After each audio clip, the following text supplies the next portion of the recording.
Today, we're going to dive into the 5 rules for building a mind that is just dangerously powerful. And here's the thing, the secret most people totally miss, true power isn't something you get from the outside world. Nope, it's something you build right here inside yourself. I mean, think about it for a second. You know those people who walk into a room and they command respect. They're not loud, they're not flashy, but you absolutely can't ignore them. They've got a presence. So, what is that? What do they have? Okay, so let's get on the same page about what we're talking about here.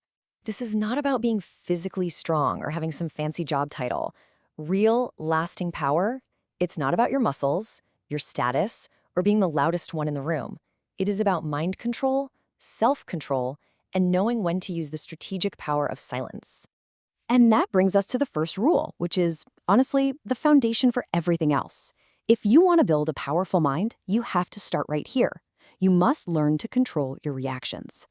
Now, check out the difference here because this is huge. A reaction, that's a trap. It's that knee-jerk, emotional impulse you get when someone pushes your buttons. And when you react, you are literally handing the remote control for your emotions over to somebody else. But a response, well, that's completely different. A response is a calm, thought-out action where you stay in the driver's seat. You keep your power. And that leads us to a pretty brutal but absolutely necessary truth. It just doesn't matter how smart you are or how strong you are physically. If your emotions control you instead of the other way around, you are always operating from a place of weakness. So, how do we actually do it? Well, this slide breaks it down into a super simple, actionable method. The next time you feel triggered, don't just lash out. First, just pause. That's it. Take a breath. Second, observe. Try to see the situation for what it really is, without all the emotional fog. And finally, number 3, respond. And hey, responding can mean taking intentional action, or it can mean deciding this battle isn't even worth your energy. Okay, let's jump into our second rule.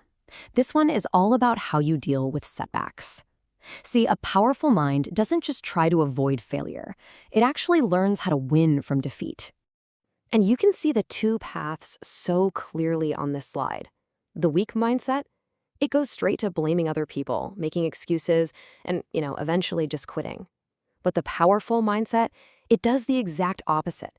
It analyzes what happened, it takes full responsibility by asking, where did I go wrong?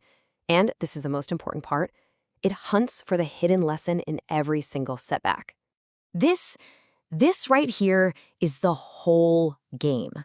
You have to completely reframe what losing means to you. For a powerful mind, losing is not the end. It is not a final judgment on who you are. It's just data. That's it. It's valuable information that's telling you exactly what to fix, what to improve, and how to attack the problem differently next time. So, let's be really clear about what a winning mindset actually is. It's not this arrogant idea that you're invincible and you'll never, ever fail. That's just delusion. A true winning mindset is way simpler and way more powerful. It's the unshakable commitment that no matter how many times you fall, you will never, ever quit. All right, rule number 3. This one's all about strategy and, honestly, a little bit of self-preservation. It's about understanding the incredible power that comes from learning to work in silence. In a world that is obsessed with posting and sharing every single thought, every single plan, this is a radical act. The principle is so simple. Move in silence. Don't broadcast your plans. Just put your head down and do the work behind the scenes. And then let your success make all the noise for you. Because trust me, when you finally hit that goal, the results are going to speak for themselves, way louder and more convincingly than any announcement you could ever make beforehand. So why is working in silence so critical? Well, here's another one of those brutal truths. While some people will genuinely cheer for you, a lot of people, they're going to feel more insecure about your progress than they are inspired by it. When you share your big plans, you expose them to doubt, to negativity, and to jealousy. Silence protects your goals, and more importantly, it protects your focus. So this is the code, a simple but incredibly powerful code to live by. Don't announce what you're going to do, just execute the plan. Don't show everyone the blueprints, just build the thing. And don't talk about what you're capable of, prove it with your results. Okay, so we're at our final section now, and it actually combines 2 rules that are deeply connected. This is the absolute peak of mental power, mastering yourself. First up, with Rule 4, we'll talk about self-control.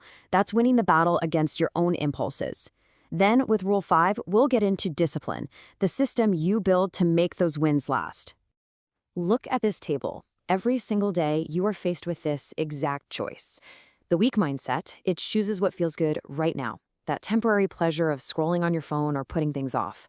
But the long-term result is always, always pain and regret. The powerful mind chooses discipline. Yeah, it's harder in the moment, for sure, but the result is long-term success and real, earned confidence. And this is a truth that you just have to accept. No one is coming to do the hard work for you. No one's going to hand you discipline on a silver platter. It is 100% a personal responsibility. You have to be the one to train your own mind, just like an athlete has to train their own body. Now this is such a critical distinction. People confuse motivation and discipline all the time. Look, motivation is great, but it's just a feeling. It's temporary. It comes and it goes.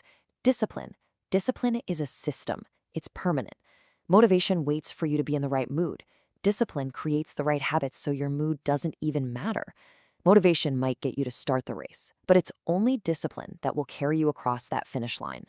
So, after going through all of this, what it really boils down to is one single powerful idea: that the foundation of a truly powerful mind is built on your choices. Every day, you choose. You choose to respond, not react. You choose to see failure as pure, valuable data. You choose to work in silence and let your success do the talking. And finally, you choose to master yourself by building a system of discipline. Because relying on motivation alone is never, ever going to be enough. And this right here, this is the ultimate takeaway. Easy choices lead to a hard life. It's the path of comfort, but it almost always ends in regret.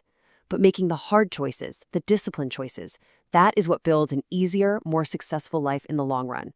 The power is completely in your hands. So the question is, what will you choose?